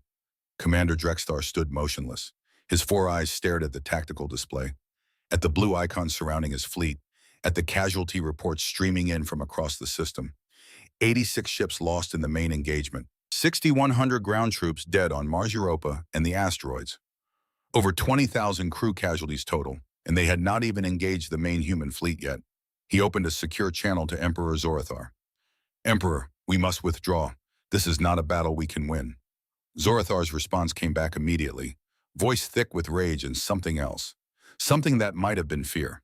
The Krillian Empire does not surrender. They are not what we thought, Drexthar said quietly, firmly. They are warriors who have spent 5,000 years perfecting the art of war. We are fighting the accumulated tactical knowledge of an entire species' history. Every mistake they ever made, every battle they ever lost, all studied, analyzed, corrected. We cannot win this. Silence on the channel, long, tense. High Counselor Karathos' ancient voice came through, weary, resigned. Emperor, the commander is right. We have two choices. Die with pride intact. Or live and learn from our mistakes. Choose. More silence. Drexthar could almost feel Zorathar's internal struggle. 750 years of pride, of conquest, of never backing down, all weighing against survival. Finally, the Emperor spoke. Each word forced out like broken glass. Fleet Admiral Korthax, signal general retreat. All ships to withdraw to hyperspace. Immediate departure. Relief flooded through Drexthar, followed immediately by shame. They were fleeing, running from the first real defeat in their history. All ships, Drexthar announced on the fleet-wide channel, prepare for emergency hyperspace jump. Coordinates set for home system. Departure in 60 seconds. The Krillian fleet began to turn, ships reorienting for jump, shields still raised, weapons still charged, retreating but not surrendering, maintaining formation even in defeat. The human ships did not pursue, did not attack the fleeing vessels. They simply watched, silent, waiting. 59 seconds, 58, 57. Hyperspace drives charging, reality beginning to bend around the remaining ships. Then Commander Thorne's voice cut through the comm channels one last time. Fleet Commander Drexthar, one more thing. When you return home, when you make your report to your Emperor, tell him this. Tell him we know where you live. The words hung in space like a physical presence. Tell him we have known for months. Tell him we could have struck your homeworld at any time. Tell him we chose not to because we are not conquerors. We are protectors. But if you ever threaten human worlds again, we will come to your home, and we will show you what total war truly means. The Krillian fleet jumped, 734 ships vanishing in flashes of blue-white light, fleeing to hyperspace. Racing home. Behind them, the human fleet held position. Garrick Thorne sat in his command chair. Casualty report, Thorne ordered. His tactical officer checked displays. 0 casualties, Commander. 23 ships report minor damage from debris. No critical injuries. No losses. Thorne nodded, exactly as planned, exactly as calculated. Send a message to Admiral Morrison. Tell him the Krillians have withdrawn. Tell him to proceed to the next phase. Yes, Commander. Thorn stood, walked to the view screen, looked out at the debris field, at the wreckage of 86 Krillian ships. Thousands of lives ended, necessary, inevitable, regrettable, but necessary. The Krillian fleet arrived at their homeworld. 820 ships had departed, 734 returned, 86 ships lost, over 20,000 crew and soldiers dead. The fleet limped into orbit, damaged, defeated, demoralized. Commander Drexthar stood on the bridge of the Vengeance. He had not slept properly in a week, had not eaten a full meal in days, but duty remained. Reports needed filing. Debriefings scheduled. Explanations demanded. The communications console beeped. Priority signal from the planet's surface. Imperial Palace. Emperor Zorathar requesting immediate audience. Drexthar transported down. Materializing in the throne room. Black volcanic stone. Red crystal lighting. The Emperor sitting on his massive throne. 750 years of power and pride. Now tempered with something new. Uncertainty. High Counselor Karathos stood to the Emperor's right. 920 years old. Gray skin almost translucent. 4 eyes dim but wise. He looked at Drexthar with something that might have been sympathy. Commander Drexthar, Zorathar said, his voice controlled. Careful. Report. Drexthar stood at attention, military discipline the only thing holding him together. Emperor, we engaged the human fleet in their home system. They deployed tactics we could not counter, technology we could not match, strategic thinking we could not predict. We lost 86 ships, over 20,000 crew and soldiers. We retreated to prevent total annihilation. And the human casualties, 0 Emperor, they did not lose a single ship, not one casualty reported. The throne room fell silent, the weight of that truth settling over everyone present. Karathos stepped forward, his ancient voice quiet but clear. Emperor, I propose we seek immediate diplomatic contact with the humans, negotiate peace before more lives are lost. Zorathar's 4 eyes burned, pride warring with pragmatism. The Empire negotiate with them, Mom. The alternative is extinction, Karathos said bluntly. They know where we live. They have superior technology, superior tactics, and they have shown remarkable restraint by not attacking our homeworld when they easily could have. We should not mistake that restraint for weakness. Before Zorathar could respond, an alarm sounded throughout the palace. Warning klaxons, emergency alerts. A communications officer burst into the throne room, young, terrified. Emperor long-range sensors detect hyperspace signatures, ships arriving in our outer system. Zorathar stood, his massive frame tense. How many ships? The officer's voice shook. 20 Emperor, unknown configuration, moving toward our homeworld at high speed. Drexthar felt his blood freeze. The humans. Here. Already. Activate planetary defenses, Zorathar ordered. All orbital platforms, scramble the reserve fleet, prepare for Emperor. Karathos interrupted. Calm, steady. Perhaps we should wait, see what they want before assuming hostile intent.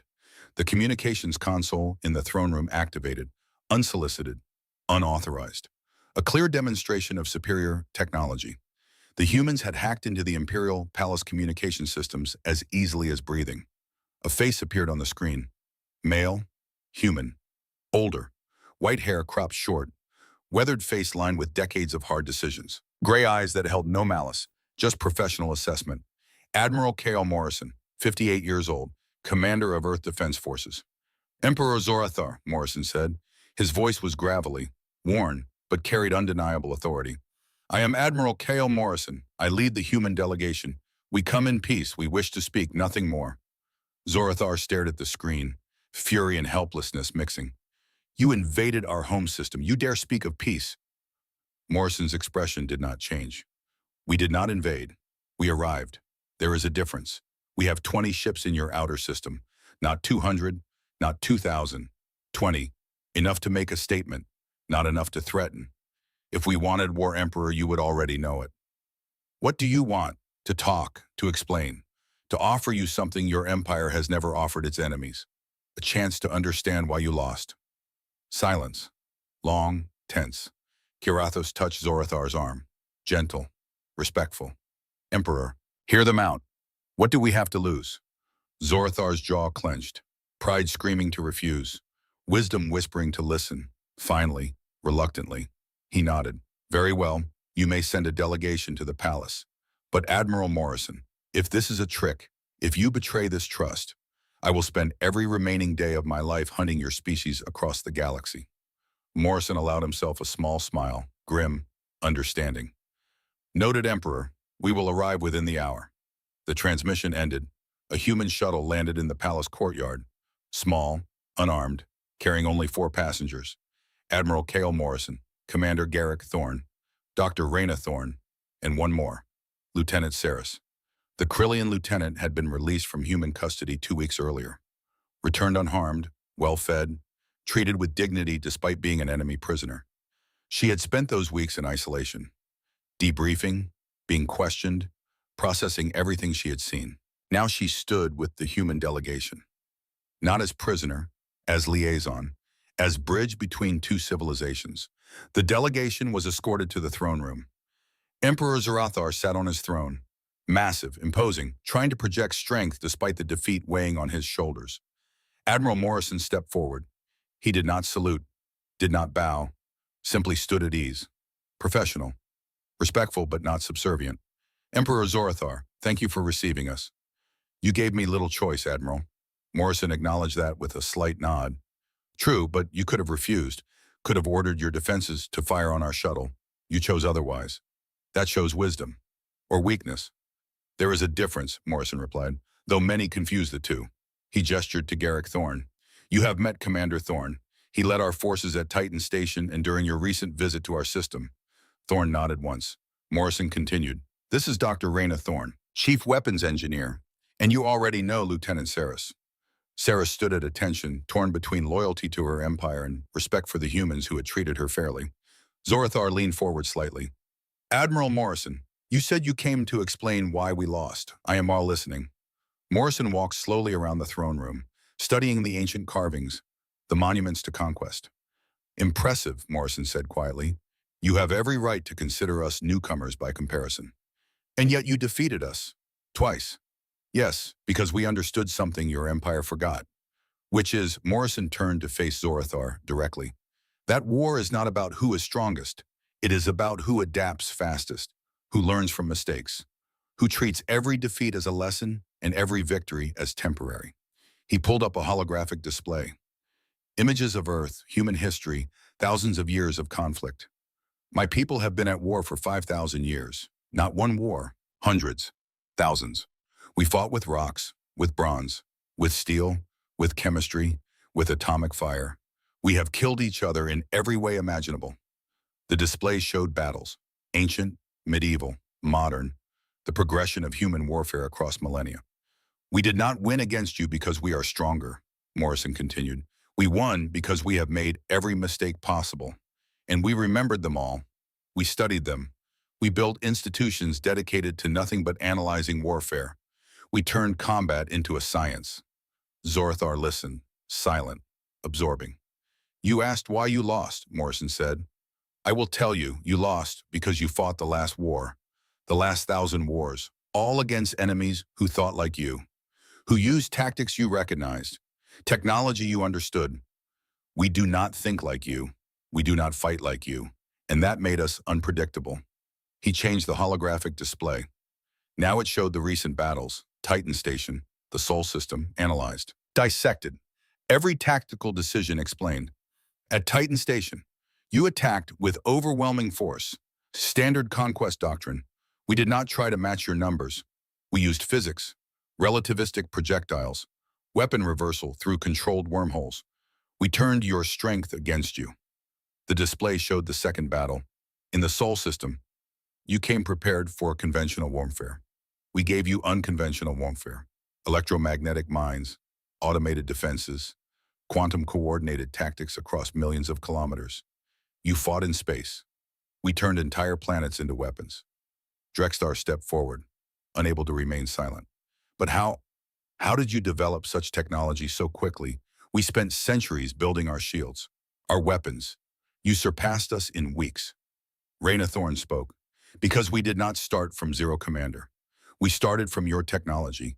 We salvaged your wreckage, reverse-engineered your systems, found the weaknesses you never addressed because you never needed to. Then we improved everything. She pulled up the technical schematics. Your shields operate on single frequency, very strong on that frequency, but completely vulnerable to multi-band attacks. Oh, wait, because every species you ever fought used single-frequency weapons. You optimized for known threats. We created an unknown threats. Morrison resumed control of the conversation.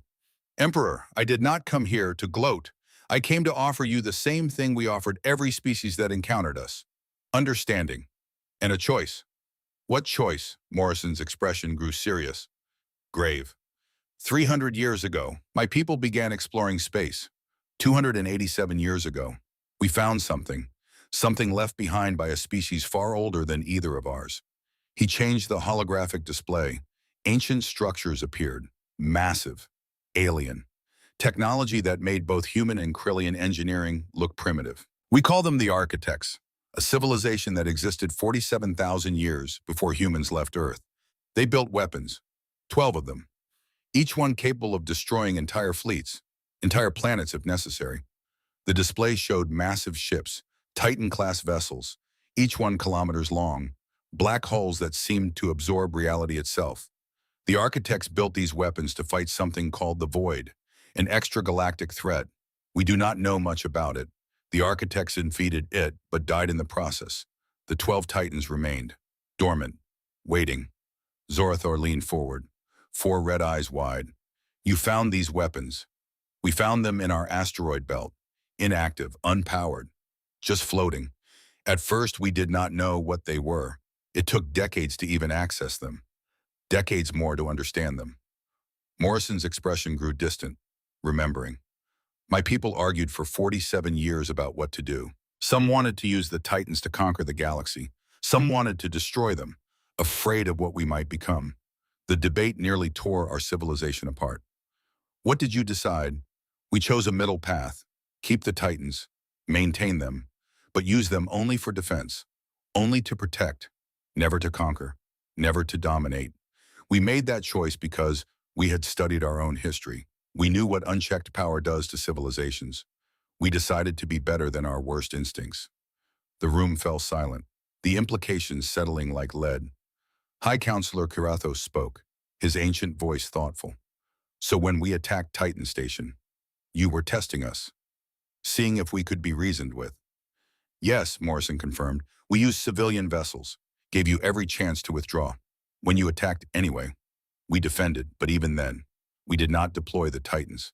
We used conventional forces, gave you another chance. And when we came with our full fleet, still conventional forces, still giving you opportunities to reconsider. Emperor, we have 12 Titans. Each one could have ended your invasion in minutes. We chose not to use them because we do not want to be conquerors. We want to be guardians. Zorathor stood, his massive frame towering, but his posture was different now. Not aggressive, considering. Why tell us this? Why reveal your greatest weapons? Morrison met his eyes, steady, honest. Because secrets breed fear. Fear breeds conflict. I am showing you our strength so you understand you cannot win militarily, but also showing you our restraint so you understand we do not want war. We want cooperation, partnership, peace. He pulled up a final display. Data, economic projections, scientific exchanges, treaties. 27 other species have encountered humanity. 17 chose cooperation. Their economies grew, their technology advanced, their people prospered. 10 chose conflict. The display showed the results. Species that had attacked humans, all defeated, most extinct. The choice is yours, Emperor. Join us, learn from us, share with us, or remain enemies and watch your empire slowly crumble under the weight of its own obsolescence. Zorathor turned away, walked to the great window overlooking his capital city. Monuments to conquest, proof of Krillian dominance, all rendered meaningless by one species that refused to stay weak. You asked me to surrender our pride, Zorathor said quietly, not looking back. I ask you to choose survival over pride, Morrison replied. There is no shame in that choice, only wisdom. Long silence. The Emperor staring out at his world, his empire, his legacy. Finally, he turned back. I will consult with my council. We will debate. We will decide. But Admiral Morrison, if we choose peace, if we accept your offer, what are your terms? Morrison pulled up a prepared document, professional, detailed. Fair. Withdraw from all 63 conquered worlds. Return them to their original inhabitants. Dismantle 75% of your war fleet. Keep enough for defense, but not conquest. Accept human observers to ensure compliance. Accept human educators to share knowledge. In return, we share medical technology, clean energy, agricultural advances, scientific discovery. We help rebuild what war destroyed. We turn enemies into allies. And if we refuse, Morrison's expression hardened, then we leave. We return home. We never attack you first. But if you ever threaten human worlds again, if you ever attempt conquest near our space, the Titans will come, and you will learn what total war truly means. The truth of it hung in the air, not a threat, a promise. Zorathar looked at High Counselor Karathos. The ancient Krillian nodded slowly. Wisdom accumulated over 9 centuries, saying this was right, necessary, inevitable. I will present your terms to the High Council, Zorathar said. We vote in 1 week. Until then, you have diplomatic immunity, safety guaranteed. Morrison bowed slightly, respectful. Thank you, Emperor. That is all we ask. A fair hearing. The High Council convened, 30 of the most powerful Krillians, representing military, commerce, science, culture, all aspects of the empire. The debate raged for 14 hours, hardliners arguing for continued resistance, moderates pointing to reality. Numbers, casualties, the mathematical impossibility of victory. Lieutenant Saris testified, describing human prisoner treatment, medical care, respect. She spoke of conversations with human guards, learning about their history, their values, their genuine desire for peace. Commander Drexthar testified, describing the battles, the tactical superiority, the technological advantage, the strategic thinking that outmaneuvered every Krillian response. High Counselor Kirathos spoke last, his ancient voice carrying weight. I have lived 920 years. I have advised 5 emperors. I have watched civilizations rise and fall. And I tell you this, the humans offer us something precious, something rare, the chance to survive our own pride, the chance to learn, the chance to be part of something greater than conquest. We should accept. The vote was called, holographic displays showing each council member's decision. 9 voted to accept the treaty, 6 voted to reject it. Not unanimous, not even close, but enough. The treaty passed. Zorathar stood, his 4 eyes showing emotion for the first time. Relief, regret, resignation, hope. The Krillian Empire accepts the human terms. We will withdraw from conquered worlds, dismantle our war fleet, accept observers and educators, and we will learn. We will change. We will survive. He looked at Morrison, the human admiral, standing at the back of the chamber. Admiral Morrison, you have defeated the Krillian Empire, not with weapons, with wisdom. I do not like this, but I respect it. Morrison stepped forward. Emperor, you made the hardest choice a leader can make. You chose your people's future over your own pride. That takes more courage than any battle. A small diplomatic shuttle descended through Earth's atmosphere, breaking through clouds, revealing the blue-green world below. Continents, oceans, the cradle of humanity. Ambassador Saris sat in the passenger compartment, no longer lieutenant, now ambassador, appointed by Emperor Zorathar to represent Krillian interests on Earth, to learn, to bridge the gap between 2 civilizations. The shuttle landed at a secure facility, military installation in the mountains, snow-capped peaks surrounding a valley. Admiral Morrison waited at the landing pad, white hair, weathered face, gray eyes warm with welcome. Ambassador Saris, welcome to Earth. Saris stepped off the shuttle, breathing Earth air for the first time. Oxygen-rich, clean. Admiral, thank you for having me. Morrison gestured toward a path. Come, there is something I want to show you. They walked together, past military installations, past laboratories, past training grounds where human soldiers drilled with quiet competence. They stopped at a memorial. Black stone, names carved into it, thousands of names, tens of thousands. What is this? Saris asked. These are the humans who died preparing for the day you found us. 300 years of space exploration, accidents, test flights, engineering failures. Every person who sacrificed so that humanity would be ready when first contact came. Morrison's hand traced over some of the names. 12,407 people. Engineers who died testing the Titans. Scientists killed in experimental weapon research.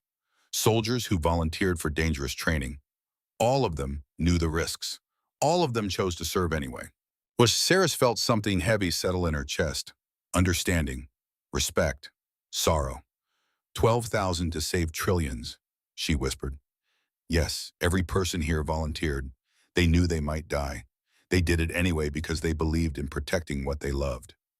They stood in silence for a moment, two warriors from different worlds, united by respect for sacrifice. Commander Garrick Thorne approached. Admiral, Ambassador, the transport is ready. They walked to a landing pad where a larger shuttle waited. Where are we going? Saris asked. Morrison smiled, small. To see the future. The shuttle lifted off, rising through the atmosphere, breaking through into the black of space. Earth fell away below. Beautiful, fragile, home to billions. And above, in perfect orbit, 12 massive shapes hung against the stars, the Titans. Saris stared, her four violet eyes wide. She had seen images, read reports, but nothing prepared her for the reality. Each Titan was enormous, 5 kilometers long, 2 kilometers wide, black holes that seemed to absorb light itself, angular, geometric. They have been here for 47,000 years, Morrison said quietly, waiting, silent, patient. The architects built them to save the galaxy. They succeeded. Then they died, leaving these weapons behind, empty, dormant, until we found them. The shuttle approached the nearest Titan, its massive bulk filling the viewport.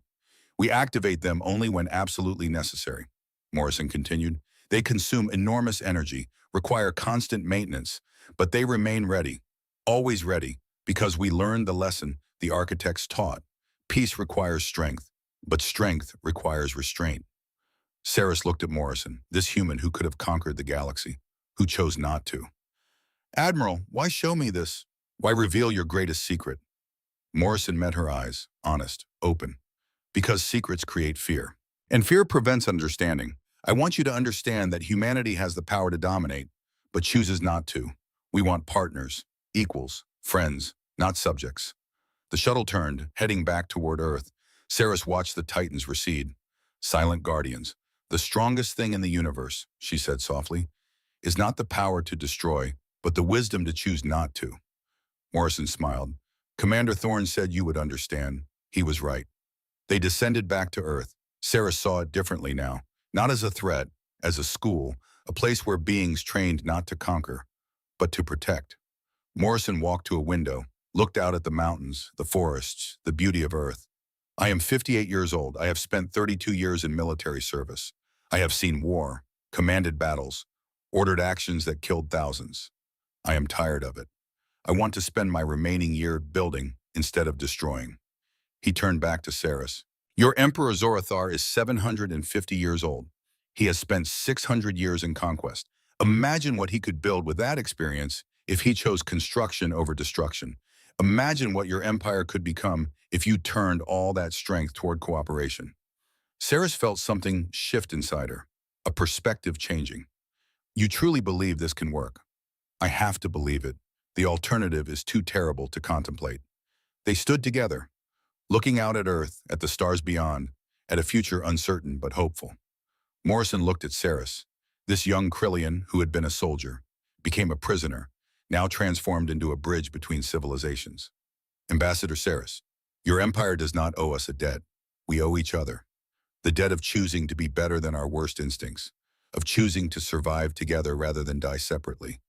That is the only debt that matters. Above them, invisible in daylight but ever present. The Titans maintained their silent vigil. 12 ancient weapons, built by a dead civilization, maintained by a wise one, protecting not through use, but through the promise of use, through the deterrent of overwhelming force tempered by overwhelming restraint. The galaxy had learned, finally, painfully, at terrible cost. Do not attack the humans, not because they are strong, but because they understand exactly what their strength means. And they choose every day to use it only when absolutely necessary, to reduce their enemies not to ashes and regret, but to allies and understanding. That was true power. That was wisdom. That was the future. And in a small room on a blue-green world, two warriors from different stars, different species, different histories, stood together, looking at that future, choosing hope over fear, choosing life.